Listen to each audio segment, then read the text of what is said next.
So you guys want to do the Revolution in Beer segment now, or you want to do it later? All right, let's do that now. They're going to be talking about... I need some Zen. Yes. Now, the organization they're talking about is called Golden Dawn. It sounds like some kind of Cobra organization, out to fight G.I. Joe. Yeah, it sounds like a sweet James Bond game. Golden Dawn is the name of the evil organization trying to move in and spread their neo-Nazi propaganda, and Rev and Beer are talking to a friend about it. So here we go. This is an abbreviated Revolution in Beer. 2 weeks ago, we introduced St. Bernardus Belgian Ale, courtesy of our friends at Louis Glun's Beer, glunsbeers.com. This week's feature, Canada's Maudit Belgian Ale from Unibrow. A glowing caramel umber in color, Maudit is a bit sweeter to the palate, but lighter overall. Last night, at the Co-Prosperity Sphere for Lumpen Comics in Bridgeport, Brian and I found this to be a great conversational beer. Today, our guest in the studio is Chris Geovanis from No Golden Dawn. Brian? Thanks for joining us today, Chris. Let's get into a little bit of discussion about what we can do to fight this rising tide of white supremacy and fascism that seems to be coming about in the world related to all this economic trouble and austerity.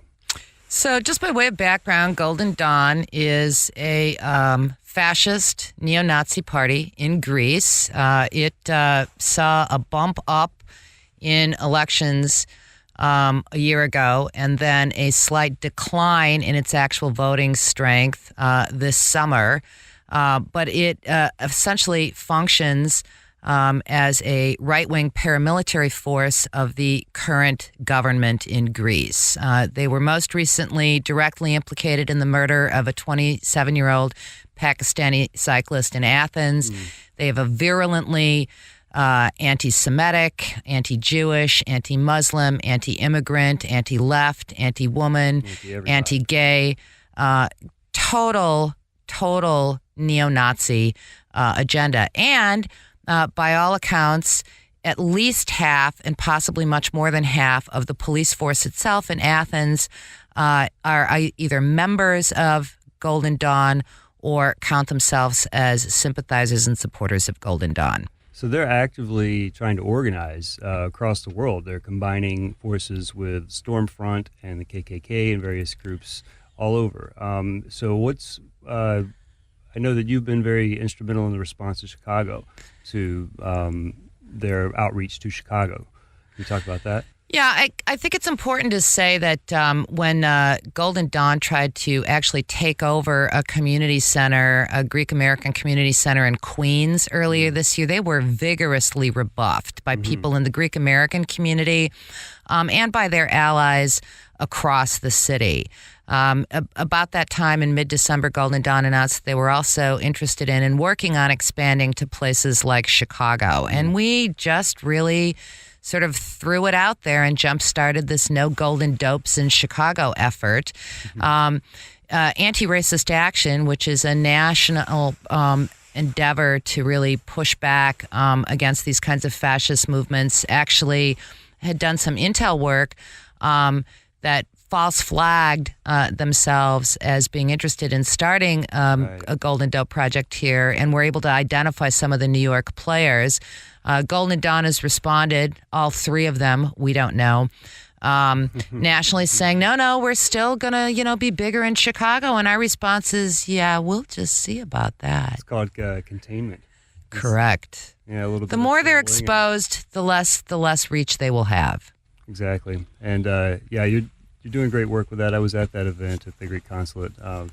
Was it a couple weeks ago? We enjoyed picketing the Greek consulate 2 weeks ago because the Greek consulate is the face of the Greek government, and the Greek government has co-signed the practices of these neo-Nazis. And they're incorporating Golden Dawn into their politics. So it's pretty scary stuff. Yep. But you're doing great work, and thanks for stopping by. It's my pleasure. Jump over to Revolution Beer on Facebook to continue this conversation. Have a great Sunday. And like us on Facebook and subscribe to our 900-pound gorilla blog at WordPress.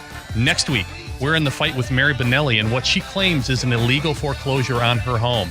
You be the judge. Now, back to Mike and the R-Town gang. Oh, Lucy. See, you tell him that you're going to have the cast of I Love Lucy in, and he throws that out there. but it's still not the same without the beer.